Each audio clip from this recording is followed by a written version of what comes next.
ناظرین inner views and news میں خوش آمدید۔ ناظرین، ہم سب اس بات سے بڑی اچھی طرح واقف ہیں کہ پاکستان کا وجود بہت سی طاقتوں کو کھٹکتا ہے۔ ہندوستان تو ہمارا دلی دشمن ہے ہی۔ 1971 میں وہ ہمارے ایک حصے کو ہم سے جدا کرنے میں اپنا کردار پہلے ہی دکھا چکا ہے۔ اس کے ساتھ ساتھ پاکستان کے مختلف حصوں میں دہشت گردی اور ہمارے معصوم شہریوں کی جانیں لینے میں اس کے ملوث ہونے کے شواہد بھی کسی سے ڈھکے چھپے نہیں ہیں۔ وہ ایک الگ بات ہے کہ دنیا ان پر آنکھیں بند کیے ہوئے ہے۔ اس کی ایک بڑی وجہ بھارت ان کے لیے ایک بہت بڑی مارکیٹ جو ہے، اور آپ سب یہ جانتے ہیں کہ آج کی دنیا تو کیا ہمیشہ سے ہی معاشی مفادات ریاستوں میں مقدم سمجھے جاتے رہے ہیں۔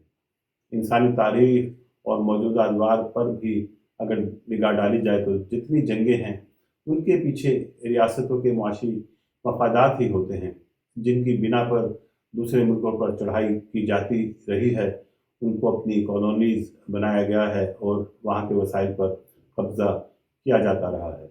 برصغیر پاک و ہند کی تاریخ ہمارے سامنے ہے۔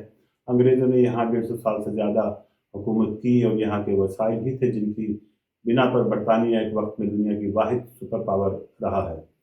اور اگر اب بھی دیکھا جائے تو ہندوستان پاکستان کی آزادی کے باوجود میں تو اکثر کہتا ہوں کہ انگریزوں نے ہمیں صرف زمین دی تھی لیکن قبضہ نہیں دیا تھا۔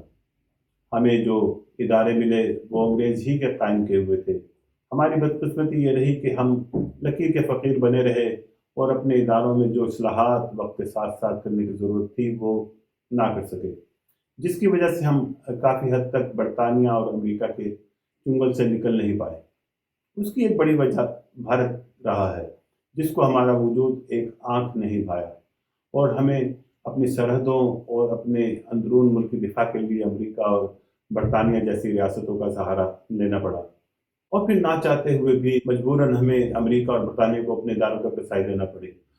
ہماری فوجی اور سویلین اداروں کی قیادت، کورسز اور ٹریننگز کے لیے انہی مغربی ممالک کی محتاج رہی۔ شروع میں یہ مجبوری تھی اور اب یہ ہماری سویلین اور فوجی قیادت کی شاید ضرورت بن چکی ہے، کیونکہ ٹریننگ اور وہاں کورسز کرنے کے دوران اولاد اور پھر جائیداد بنتی گئی اور یہ سلسلہ بدقسمتی سے اب تک جاری ہے۔ ایک طرف ملک کی دفاع تھا جس کے لیے ہمیں جدید اسلحہ اور ٹریننگ درکار تھی، دوسری طرف ہماری بیوروکریسی میں بھی انگریزیت کود کود کر بھری ہوئی تھی، لہٰذا وہاں بھی ہم انگریزی طرز حکومت کا شکار ہوئے۔ سونے پہ سہاگا ہماری عدلیہ اور قوانین بھی ہم نے اپنی آسانی کے لیے انگریزوں کے نافذ کردہ ہی چلنے دیے، کیونکہ ذہنی طور پر ہم انگریز سے بدقسمتی سے اب تک آزاد نہیں ہو سکے۔ تو شروع کے دنوں میں تو آپ جانتے ہیں کہ حالات بہت ہی مختلف تھے۔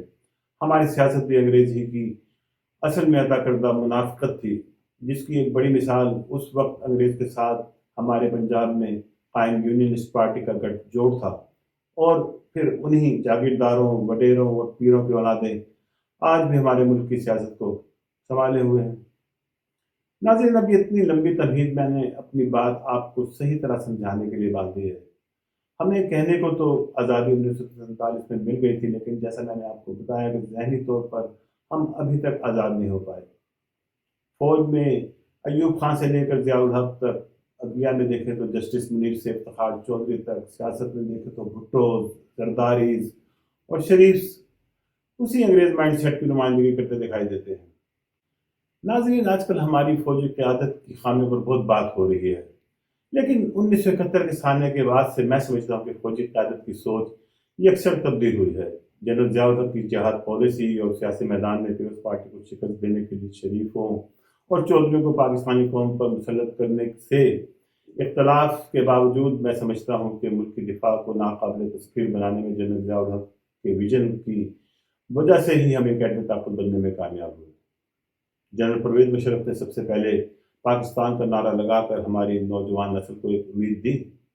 ان کو اپنے شروع کے سالوں میں تو پاکستانی قوم سے بڑی پذیرائی ملی، کیونکہ لوگ بھٹوز اور شریفوں سے تنگ پڑے ہوئے تھے، اور انہوں نے جنرل پرویز مشرف کے اقتدار سنبھالنے پر مٹھائیاں تک تقسیم کی تھیں۔